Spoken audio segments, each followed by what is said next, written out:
Two worlds collide. Two rival regions. It's us against them. It's you versus him.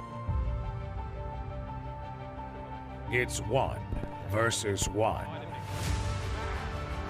With the hope of the world comes the weight of expectation.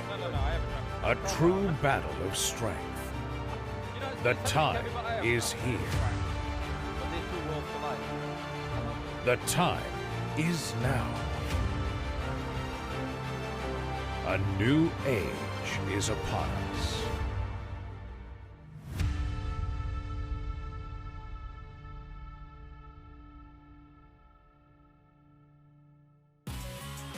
The most anticipated tournament in WCS history is about to begin as our top 8 goes head-to-head as we try to find out who is going to be our 2018 WCS Global Champion. Welcome, ladies and gentlemen, to BlizzCon, as across the next 2 days, we are going to crown ourselves a champion, and they're going to walk away with $280,000. My name's Kyle Laris. I'll be your host throughout the next 2 days, and to my right-hand side joining me, I have Artosis, I have In Control, and I have Rotterdam. Gentlemen, couldn't be more excited to be here at BlizzCon. Well, we really, really mean it this time, because this has been the best year of StarCraft, and we have been doing this for 20 years now. And so we know this is just the most amazing year running up to unbelievable storylines here at BlizzCon. Well, you say two, and you're not wrong. There's two absolutely amazing storylines, but what I really liked in this kind of downtime in between is everybody's got an incredible storyline. I mean, Special sneaking his way in there, having a dream run. He bought his mom a house this year with his winnings. Stats, one of the best players, maybe the best player if you take away the other two. There's just the storylines are through the roof, and I know we say that every year, but this year, we really mean it this time. We really mean it. They're real storylines, yeah. Normally we make up a bunch of stuff over here, okay? But this year... You can trust us this year. We're normally phonies. No, I totally agree. I love what Dan said as well. This year has been amazing. Our top 8 is absolutely fantastic, and I think after the opening week, everyone was like, all right, let's get these games going. I mean, we're all just so excited as StarCraft fans, and it's funny, like in a way, I'm nervous to see how today plays out as well, and then you just imagine what the guys are going through, you know? Imagine having to sit on this stage today. James, I can't wait. There's something about having a huge crowd of incredibly impassioned people, but also, this is the culmination of a year. These guys have been following the entire time, Korea, everywhere else. It's been all culminating into this moment, and we're just a little while away from finding out where this goes down. And it's kind of like, I wish we could just stop talking and let's just play the game. I know, right? Well, we've got a lot to do before we actually even get there. Jeff, I'm so sorry. I do apologize. But before we do start everything here for BlizzCon and for the top 8 for the WCS Global Finals, let's take a look back on how we got here with our top 16 players from across the world.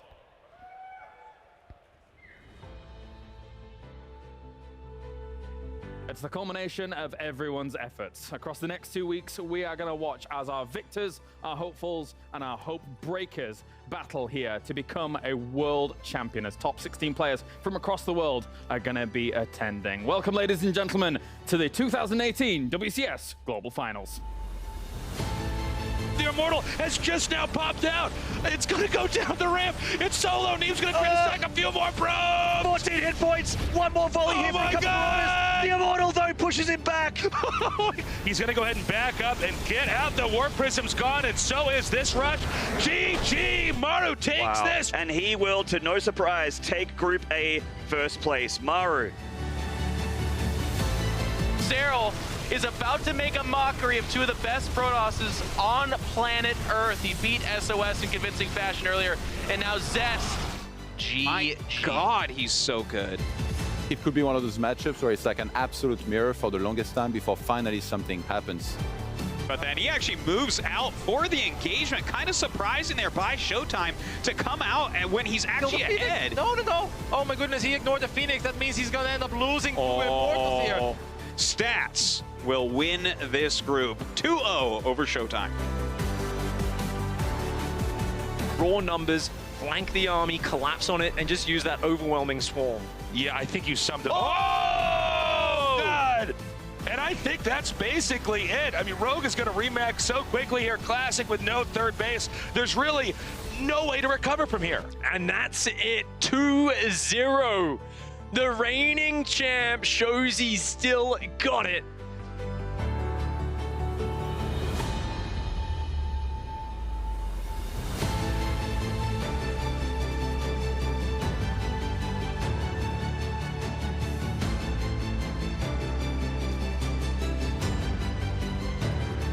One of these players will be eliminated. One will be moving on to the round of 8. He's caught in the middle here by some Stimarees. Nice force field slowing him down. But he bleeds through. And TY once again pounces on Neeb, caught unawares. But I always say SOS is probably the best player in a big series. He really knows how to walk that path. Zest just seems to have a very good handle on how SOS plays. Trading to the fight, 26 walkers. And here come the Archons. Not in time. Zest is going to tap out, and SOS will be playing at that next weekend of BlizzCon.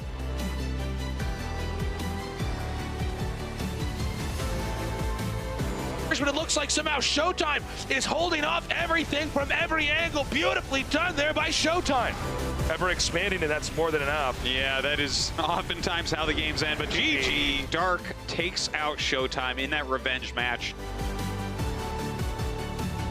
Oh, special spotted the Prism, but it's coming in, and the storms land all over that army. The Marines and Marauders evaporating. Specials forces are overwhelming here. What an absolutely amazing performance by our Mexican Terran player. 2 years in a row, he's going to make it into the top 8.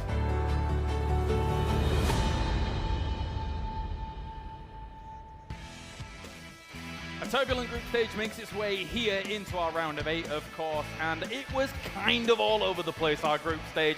We saw some good games, we saw some crazy chaotic games come out from that as our top 16 got whittled down to that top 8 in the end. Gentlemen, want to talk to you about that group stage, how everything kind of played out. We're going to be starting by looking at Group A, of course, and that was Maru, TY being able to make it out with Lambo and Neeb, unfortunately not finding their way here to the top 8. But it was a hotly contested group, I think, with all those Terrans being so strong. Yeah, it was kind of surprising to see just how well Neeb played in this group and really did challenge for a spot in the round of 8 because when you look at the group, I mean, Maru and TY stand head and shoulders above every other Terran on Earth. Yeah, I think everyone kind of knew that Maru and TY was going to mostly make it out of here, but it was kind of how they made it out that was a little bit surprising.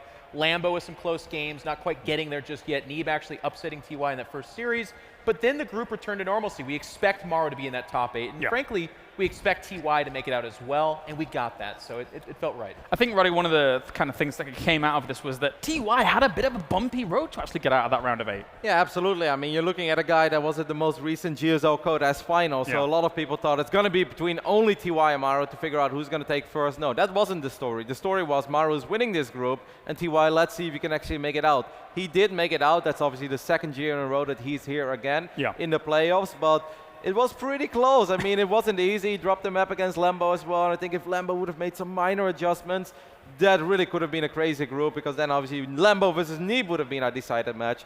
In the end, no surprises, but I think in the games there was plenty to be surprised about. Yeah, let's take a look at Group B moving on, as we had SOS and Serral being able to advance out, with Serral taking that top spot. Here, Marine and Zest were unfortunately not able to get here to the top 8, and overall we saw kind of some of the results that we expected, with Serral, obviously, one of the big hopes for even the Western scene coming into the top 8. Well, I mean, he just Hulk smashed his way out. Serral looked completely unbeatable in this group. It was insane, not dropping a map, of course, like Maru, and securing himself, you know, one of those very top seeds going into the round of 8. But you know, it was kind of close, at least, for the rest of the group. I compared it to kind of almost a situation from 2013 where people like SOS and Zest going up against Serral, it looked like a complete reversal of, say, the Korean came in 2013, bopped our foreigner, and then just moved on. It looked like a complete reverse of that, Jeff. Well, like Artosis said, Serral, I think the big story for this group is just how hard he beat SOS and Zest. Not that he beat him, but how bad they looked. And for the rest of the guys in this group, for me, it's like Hero Marine kind of had some games where he threw them away a little bit, and that's unfortunate for him. But SOS and Zest out, SOS going to the top 8. I mean, we'll talk about it in a minute, but for me, SOS has got a lot to prove because he barely survived this group, to be honest. You know what I love most about this group, James, is that After Serral won his first WCS championship and did well in Katowice, people were like, yeah, I only played a couple Koreans. It's only in the WCS circuit. He wins another circuit event. It's like, well, he's still not beating the very best. Then he goes over to Korea for GSL vs World, wins that, and people are like, yeah, they didn't take him serious, which is obviously a joke. I mean, nobody would not take him serious. But then they also said, BlizzCon is going to be different because now they can actually prepare for him. Well, the result wasn't prettier when they can actually prepare for him. So obviously a fantastic performance by the man that so many of us have our eyes on. But as a West, I mean, we're going to talk more about him, obviously.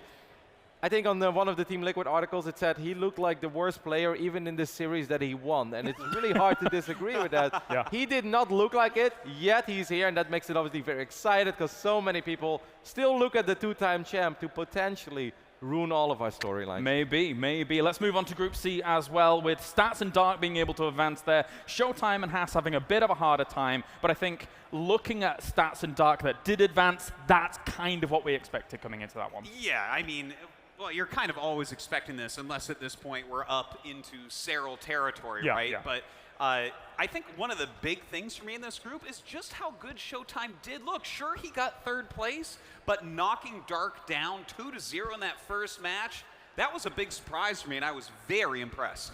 Yeah, especially with that Acid Plan game, right? He looked fantastic in it, and Dark used to have this absolute untouchable status where he would never lose to a non-Korean. His record is still phenomenal, but he's been taking a couple of losses. But I think in the end, this was a straightforward group where we perhaps had some hope for Showtime. I don't think a lot of people thought that Haas would ever make it out of this group. Maybe Toasters did, but he's just a fan, you know. He's a fanboy. But other than that, I think straightforward. But Stats looked really, really good. And it's good, Jeff, to kind of have someone like Dark still alive in the tournament as well. He almost acts like, I think some people in the back kind of compared him to a heel in wrestling. You know, he's willing to just play the bad guy when it comes to some of these tournaments. One of the best interviews you can get is Dark. Anytime you ask him about anybody, for those that haven't read, he went into this saying actually he's happy he got Serral because between him, Rogue, and I think TY or Maru, something like that, he said he's the weakest of all 3 of them, which he actually might believe that, but what's so fun about his character is like, whether he believes or not, he says that. So now we've got this kind of angst and excitement about that match coming up. And let's move on to Group D finally as well. Just to wrap up our round of 16, Rogue and Special were able to advance on as the crowd. A little bit of applause there for Special. Classic and Nutcho, unfortunately falling out of that. And the big story, aside from Rogue marching on kind of in victorious fashion, our current reigning WCS champion from 2017, Special against Classic was the big match coming out of that round of 16. It was a phenomenal game. Without any doubt, the best match from the opening week. I mean, it was out of control. It was the last match that we had. Classic has been one of the very strongest Protosses in the world this year, if not the strongest, just coming off a Super Tournament victory, but Special really brought it. And what was so cool about that, too, is for Special, his own personal growth. In the years past, it's been Neeb, Showtime, some of these guys that have been his roadblock and why he hasn't gone much further. Then he started to get a little bit better at that, but then outside of Serral, it's just Protoss that beat him. And here, he goes up against the best PvT player, or one of the best in the world, and he has an amazing series and wins the hard way to get to the top 8. He's kind of the underdog story of that top 8 for me, and it's really exciting to watch. Yeah, I mean, I loved it, obviously. I mean, Special also took a map of Rogue, which I think is something we can talk about later as well, because that's obviously very impressive on a stage like the Global Finals round of 16. But that last series, I also felt like we kind of needed it, you know, because even though we were all super hyped for the round of 16, we had a couple of one-sided series, and then you just forget about all of that after you watch a best of 3 like that. Special played his heart out. I must say, I was heartbroken for Classic. You could really see he was devastated, like as devastated as any StarCraft player could be, but for all of us, I mean, that was just amazing to watch. It was a fantasy GG timing, unfortunately. At the end for Classic, you could really feel his heart in every single final action that went down there. And without further ado, that brings us to our top 8 that are going to be playing here in the next 2 days across the Global Finals. Here is the bracket, and there's not much more I can say, guys. It's a dream bracket coming into the 2018 Global Finals. You could not make a better bracket than this. You can get almost any result out of this. Every single matchup, I feel like, is going to be highly contested. And of course, in the 2 big storylines, Maru, the champion of Korea, and Serral, the champion of the rest of the world, on either side of that bracket. Do we deserve that? Do we get that final? Is that the kind of atmosphere we hear? Because I would tell you, and I would challenge you, when have we ever gotten the dream final? What I mean by that is 2 players at the beginning of a tournament were like, wow, what if they're in the finals? I don't know that we've ever had it. And if you have to go back many years. But this would be, without a doubt, the absolute dream final. And I believe. I mean, you say that, even just you saying it there gave me chills for a moment. And it's no exaggeration when we say this. The internet actually would explode if that occurs. Rotterdam, regardless of that, though, there's people like SOS then there. 2 times world champion. Rogue is still alive. World champion currently defending. These guys, if they make it to the final, are going to smash things into pieces. It's very easy for us to follow stories here because, yes, Maru versus Serral, that is the story. That's obviously the story of the entire year. They're both dominating their regions, but every quarterfinal has history. If players advance, there are stories there as well. I mean, we don't even talk about Dark, also a former finalist at the global finals. You think of Rogue and TY. They played against each other on this stage last year. TY took a 2-0 lead. If he wins one more map, we would have had a different world champion. Although there are so many good stories going into the playoffs. Of course, I agree with Jeff that, I mean, that's the story of the entire year. But I mean, I will not be devastated if we don't get it. If we do get it, I'll be very jiggly and happy, but we'll see. Absolutely. Let's talk about one of those combatants then that is coming in, of course, as we're going to talk about our first matchup, which happens later on in the bracket. We're doing a little bit of a reverse order here. It's going to be Dark versus Serral later on in the day. This is a matchup that a lot of people are looking forward to. Obviously, Serral, the Finnish phenom himself. A lot of people are pegging him as one of the favorites to win the tournament, and saying that after all of the years of StarCraft is actually insanity. Well, both of these players do have to prove themselves here, no doubt. Like we've been talking about, you know, Serral has been the big storyline. This guy has won just about everything. He's won all 4 WCS stops. He's won GSL versus the world. I mean, almost everyone considers him the best Zerg in the world, but he has to show it. He has to prove it here in the round of 8 in front of this huge audience. For me, the big storyline here is that these guys fought at GSL versus the world, where Dark does not lose to non-Koreans, and he got punched in the chin and was made to be humble. Now, just a few months later, all of a sudden, Dark has a chance to stomp out the greatest storyline at BlizzCon we've had in a very long time. It's almost too good of a revenge story for me to be very comfortable because, again, Serral did beat him, but at the same time, how gross would it be if Dark got his revenge here? You know what I love there, Tosis? He says almost everyone sees Serral as the best Zerg player in the world, but his opponent doesn't, and that's the beautiful thing about this quarterfinals. Dark is a badass. There's no other way to put it. You look at the Signature Series back then, I think he's been my favorite Zerg coming out of Korea for a long time. He shows personality. His gameplay is inspiring. I look at this matchup and I'm like, yes, ZVZ. I never thought it would be this exciting, but it is. Yeah, absolutely. I think Dark would happily extinguish the hopes of every Western audience member out there, for sure. Let's move on to our next match, of course, though, as Rogue is going to be going up against TY. It's our defending champion from 2017, going up against the second-place finisher for the previous GSL that almost won it, that came so close to being victorious there and taking that crown off Maru in Korea. I tell you what, in my book, these are the 2 smartest players in the world going at it. Like, Rogue obviously had an unbelievable year last year. He won like 4 out of 5 tournaments right in a row. Really, this year was almost as good, but Maru messed it up for him, right? These guys are teammates, and he eliminated Rogue from just about every tournament. But now he has to go up against TY, who is overshadowed again only because of Maru. Well, I think what's so funny about this series is that you can tell the round of 8 is incredible when Rogue versus TY seems to be one of the least talked about matches in that round of 8. Both these guys, Rogue is the defending world champion. TY last year, we were talking about winning $400,000 or whatever it was. Like, he blitzkrieged his way to try to make himself a millionaire in StarCraft 2. But yet, this series is incredible, and it's going to be amazing. We just kind of look elsewhere a little bit. So it's going to be awesome to see them fight and be like, yo, look at us. We're world champions here. We can do it. Just love it, man. IEM Katowice 2017 champion versus the IEM Katowice 2018 champion. TY getting so close to defeating Rogue last year on this stage. Since that day, they've played 4 times, and it seems like TY always wins the one that mattered a little bit less. Like, Rogue won at Katowice, and that's the one that obviously mattered the most. I mean, we could talk more about it, but on paper too, this is an absolutely amazing game. Definitely. And let's move on to our next quarterfinal as well. And this one's an interesting one for me. And I'm going to start with you, Rotterdam, here for a moment, because Special going up against Stats here in the round of 8. I think a lot of people coming into this tournament, if they saw this fixture, they'd be deadpan. Stats is going to smash this. But coming in, we saw Special absolutely monster classic in that last series in the round of 16, which gives a lot of people hope. Absolutely. I mean, Special looked better than he's ever been, especially in that matchup, but we cannot ignore Stats, man. Stats has looked great throughout the entirety of the year as well. Stats looked fantastic in the group stages. You look at these highlights,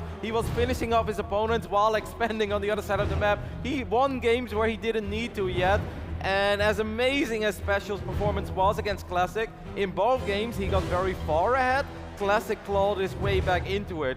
Now I'm just a little bit worried what happens if he doesn't get that far ahead against somebody who's as good, if not better than Classic, in the name of Stats. Yeah, I'm happy that we get the Guardian of Guadalajara going up against the Shield of Aya, so two walls kind of hit thing and don't really do anything.